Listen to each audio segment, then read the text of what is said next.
স্বাগতম western mythology চ্যানেলে। আমি জাকিরুল ইসলাম। আমাদের এই চ্যানেলটি প্রাচীন গ্রিক, রোমান, নর্স এবং কেল্টিক পুরাণের রহস্যময় জগৎ নিয়ে তৈরি হয়েছে।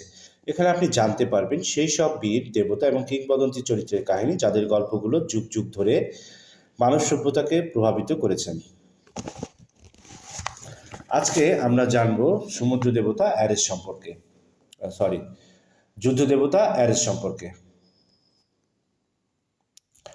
অ্যারেসকে যুদ্ধের দেবতা বলা হয়েছে, যদিও তাকে যুদ্ধক্ষেত্রে তেমন পারদর্শী মনে হয় না। তার বোন ইরিস যেমন জিঘাংসা ছড়িয়ে যুদ্ধের পটভূমি তৈরি করতেন, তেমনি তিনি যুদ্ধে অংশগ্রহণ করে আনন্দ পেতেন। তবে তিনি কোনো এক বিশেষ দেশ বা নগরবাসীকে সাহায্য করতেন না, বরং মানুষ হত্যা ও নগর ধ্বংস করতে তিনি অসীম আনন্দ পেতেন।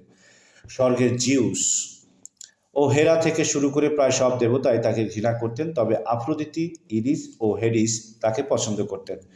যুদ্ধক্ষেত্রে অ্যারেসের চেয়ে অ্যাথেনির সক্রিয় ভূমিকা থাকত, এমনকি অ্যাথেনির যুদ্ধে তাকে 2বার পরাজিত করেন।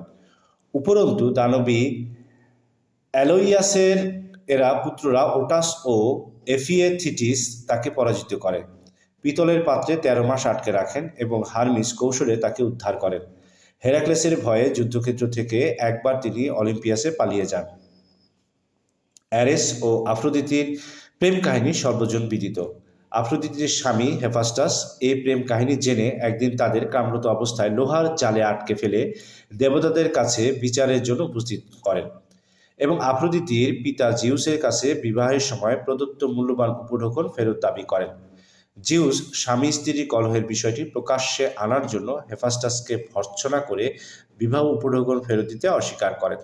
বিচারের সময় সমুদ্র দেবতা পোসাইডন আফ্রোদিতির নগ্ন দেহ দেখে তার প্রেমে পড়েন। তিনি মুক্তির জন্য বিবাহ উপঢৌকন যেন অ্যারেস প্রদান করে তার দায়ভার গ্রহণ করলে অ্যারেস জাল থেকে মুক্তি পান। এই ধরনের আরও আকর্ষণীয় ভিডিও পেতে এখনই আমাদের চ্যানেলটিকে সাবস্ক্রাইব করুন। অ্যারেসের যে প্রেম কাহিনী, এটি আপনার কেমন লেগেছে তা কমেন্ট করে আমাদের জানান। ভিডিওটি ভালো লেগে থাকলে একটি লাইক দিন এবং আপনার বন্ধুদের সাথে শেয়ার করুন। ধন্যবাদ।